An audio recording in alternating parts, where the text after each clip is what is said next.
Today, after more than 50 votes in Congress to repeal or weaken this law, after a presidential election based in part on preserving or repealing this law, after multiple challenges to this law before the Supreme Court, the Affordable Care Act is here to stay.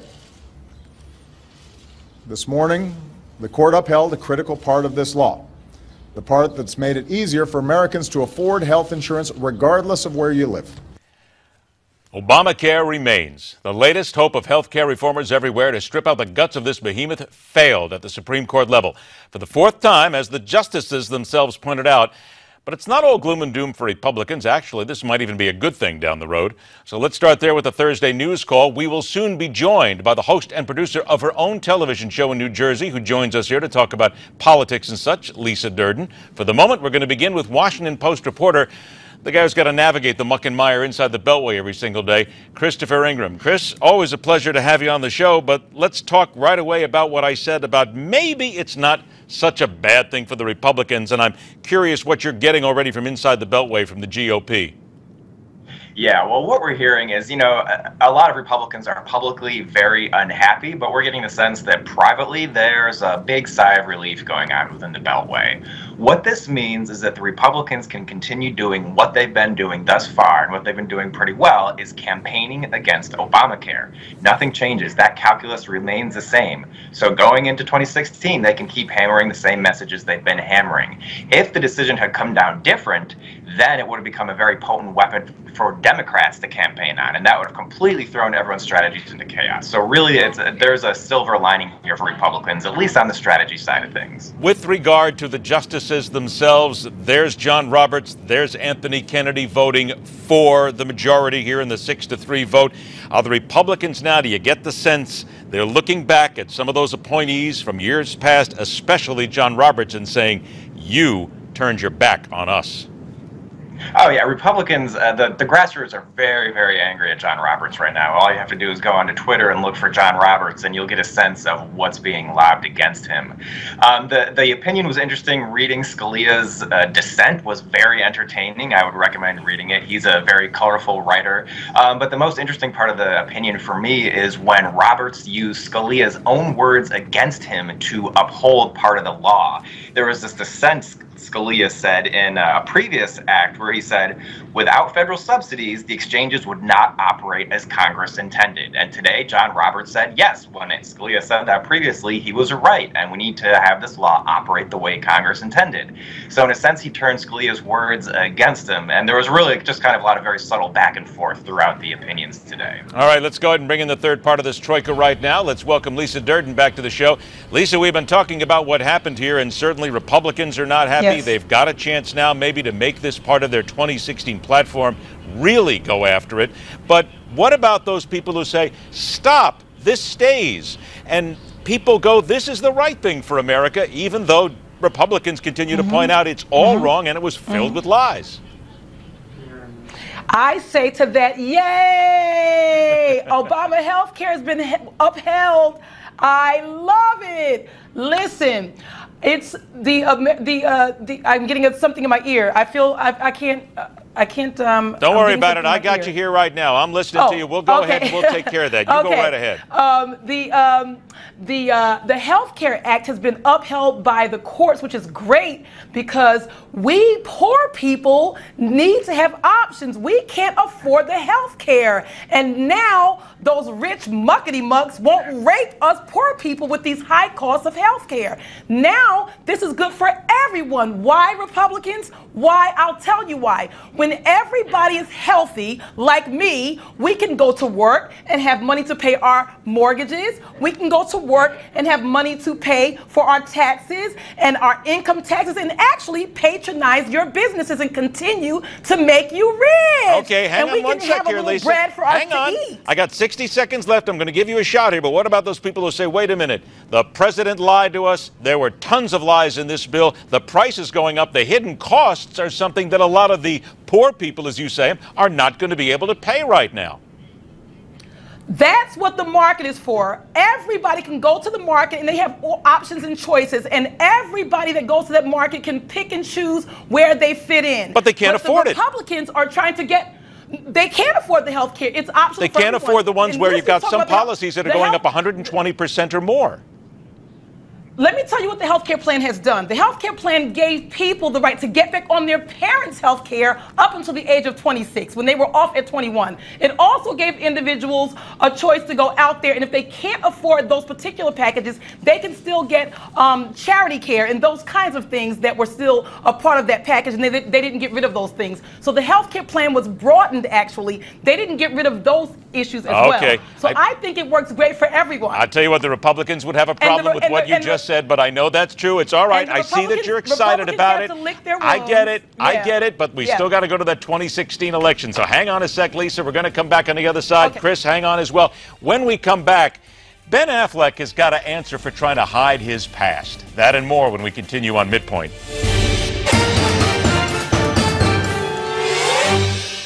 Going to get back to work. Host and producer of our New Jersey-based talk show and political commentator Lisa Durden and Washington Post reporter Christopher Ingram joins us. All right, Lisa, I'm going to give you first shot at this. You joined us a little late in the first segment, but here we go. A new NBC News, Wall Street Journal poll. Don't worry about it. We're easy here.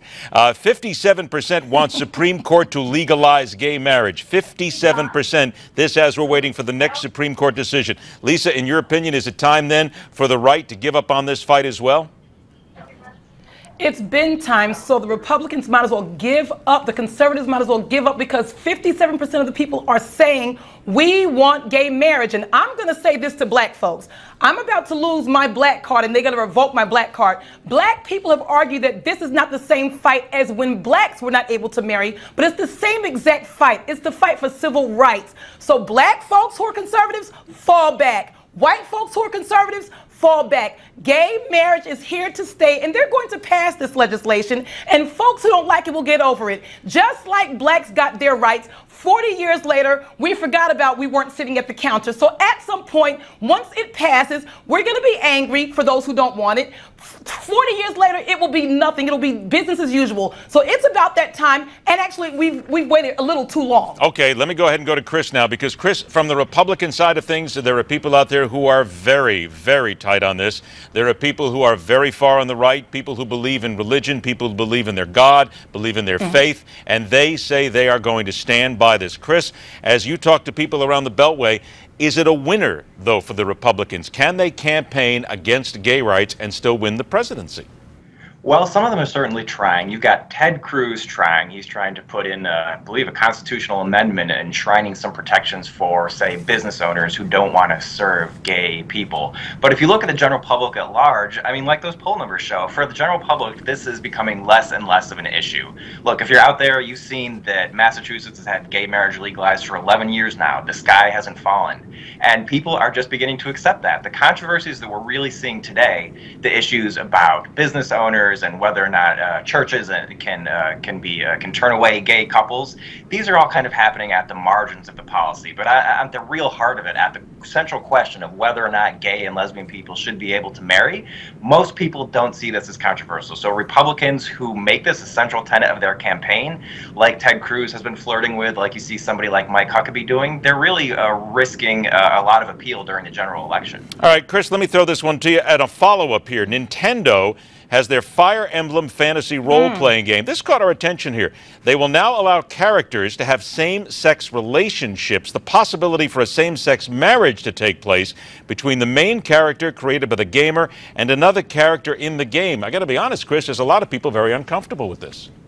Well, look, I mean, look, if you've ever played video games, you know that video games for the past few decades now, you've been able to, behead people, you've been able to disembowel people, you've been able to shoot people up. So entering into the bonds of matrimony with a person of the same sex is hardly the most morally corrosive thing that could happen to you in a video game. And the other thing I'll add is that this isn't the first game to allow this. There was the huge, wildly popular game Skyrim a few years ago. Pretty much every computer gamer is familiar with it. And that game allowed you to marry same-sex relations as well. And it wasn't, at that time, it wasn't that big of a controversy, because as games are becoming more kind of sandbox and open world and free will and letting characters do what they want. And so for your typical gamer, this isn't that controversial. Maybe in one playthrough of the game, you'll marry somebody of the same sex. Maybe in another playthrough, you marry somebody of the opposite sex. It's just part of adding more choices to let people play these games as they want to. Lisa, I only got about 90 seconds left, so I'm going to switch to something else here because I want your opinion on this. Okay. Ben Affleck, Finding Your Roots, the program suspended by PBS because Ben Affleck came out. He said, please don't show the roots of my family that have a problem because one of his relatives there actually was the trustee of 7 slaves. Look, isn't it time for people just to understand whatever your past is, live with it, it's your past, and stop trying to fix it? Don't you live with it? Another white man trying to change history, his story. Did Ben Affleck think that he was going to look into his past and not find a slave master in the closet? He must be crazy. Well, he didn't know, though. Wait a minute, Lisa. Surprised. He didn't know that he had anything in his past like this. Well, how did Ben Affleck not know? I could have told him that. You didn't know his past. Is Henry? Oh, I knew his past. He had a slave master in the closet, but Henry Louis Gates, the black man, had the nerve to actually play Hollywood politics and let Ben pull that piece out of the documentary when he's the documentary filmmaker. Well, he's a professor at a university and he's a historian. Dr. Louis Gates, you are embarrassing. I'm ashamed that you are even the person that did this documentary. I gotta stop you there because I gotta give Chris 20 seconds on this. Chris, isn't it just, this is dangerous because it shows how one guy can change what is supposed to be a historical program. Yeah, well, and that's the thing, right? From a journalistic and just a straightforward TV perspective, if you've got a TV show called Finding Your Roots, that's the entire purpose of this TV show. And then they actually find this guy's roots, and then he says, actually, you know what? I don't really want to find that. Let's bury it again. It's your roots. Go along with it. That's just bad TV. Live with them, good and the bad. You got to live with it. A pleasure, Chris Ingram, Lisa Durden. Always a pleasure. We're out of time. We'll do it again. All right, take care. NASCAR and the Confederate flag next.